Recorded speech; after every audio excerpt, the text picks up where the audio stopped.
Hey kids, it's me, Ghostly French Toast. And today, we're doing a different video as we wait for the arrival of Hollow Knight Silk Song, which is never gonna come out.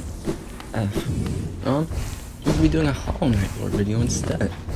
And this lore video is gonna be about the Abyss, one of my favorite places in the game. And enough waiting around, let's dive on in.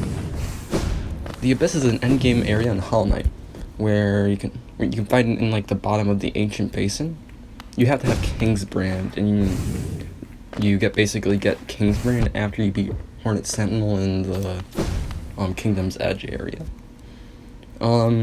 Charms that you can find in the Abyss: Lifeblood Core, Void Heart, and if you count it, Sharp Shadow, because that's like kind of connected to Deepness, but also connected to the Abyss area. Once you have Sharp Shadow. And an upgrade there are two basically spell kind of deals that you can upgrade. The first one is Shade Dash. Is Shade Dash, where you basically can dash to enemies, and Abyss Shriek, which is basically an upgrade from the Screaming Souls. It's Screaming Soul. This area, the Abyss, plays an important role in Hollow Knight. I feel like this is something I should say. In the game, we find these things called soul totems, which basically you hit them and you get soul, right? There's like little ones, big ones. Sometimes you can hit them more, sometimes you can hit them less, and all that. And something that made me kind of like perplexed, quite possibly bamboozled, is that the architecture looks same or pretty similar to the ones that you find in the Abyss. And we also know that there are large bugs in the map before Hollow Nest. If you speak to where you sell like arcane eggs, Hollow Nest seals, all that, the story and all that. We also see some in Forgotten Crossroads with the Black Egg Temple, and we also see some in the Queen's Garden, like by where you see the Queen. And something that I feel like, and we also see one by where you find Quick Slash in the Kingdom's Edge by the Nailmaster Shrine area. And the Abyss is filled with a substance called Void, which is starting to make its way to the ancient basin. Void is kind of like a hive mind kind of deal, sort of thing. So we know that from the void creatures and the void tentacle things in the Hunter's Journal entry in the secret room at the end by where you get Shade Dash. We also know that void corrupts the mind and basically your will, as we see as the lighthouse keeper. If you dream nail him, the void's telling him to turn off the light of the lighthouse. And we also see with the mask maker in Deep Nests by Queen's Garden area. And we see him when you hit the mask off, his mind is basically all corrupted. The reason I say the void is basically making its way into the ancient basin is when you go to Palace Grounds, we see that where you dream of the guard, we see that he's basically void tendrils are leaking into him, and we see like little void particles all throughout the ancient basin area. So that's what made me believe that. And now onto like the big lore. When the infection started in Hollow Nest, the king used Void to make vessels to basically try to combat the Radiance, which was spreading the infection for good. And the Radiance is basically a god that's basically inside your dreams and all that. The vessels are basically entities made of Void, when you're basically going up in the birthplace cinematic, God and Void. The vessels are made of God and Void. The Queen and King produced offspring to basically make like kind of shells for the vessels, I would say, and try to find the Hollow Knight. The Hollow Knight is an incorruptible vessel and has no will to break, and that was the goal, to try to contain the Radiance, so the Radiance couldn't persuade them.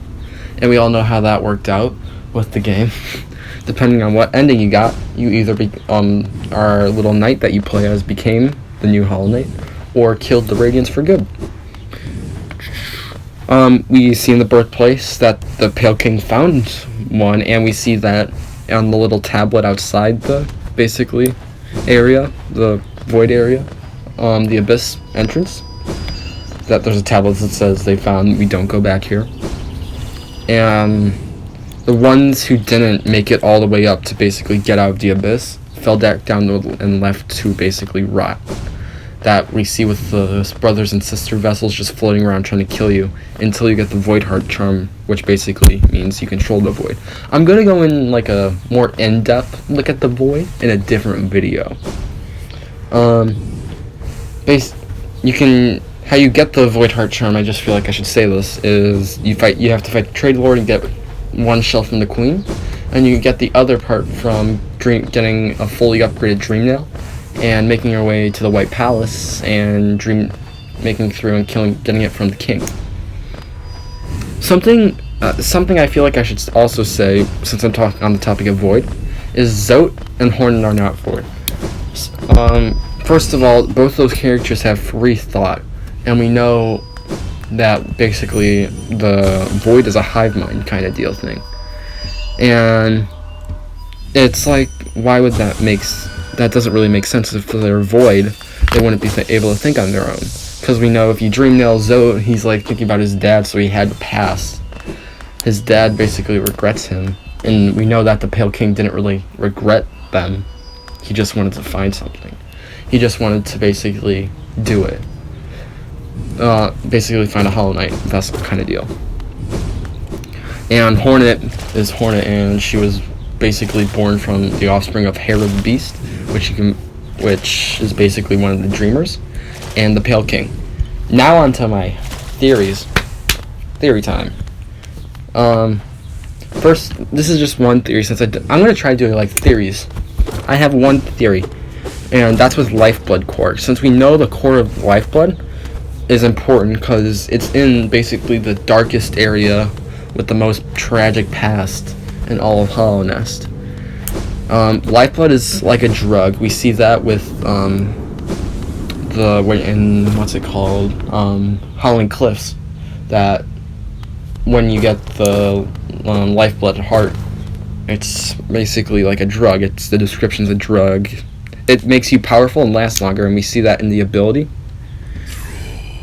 of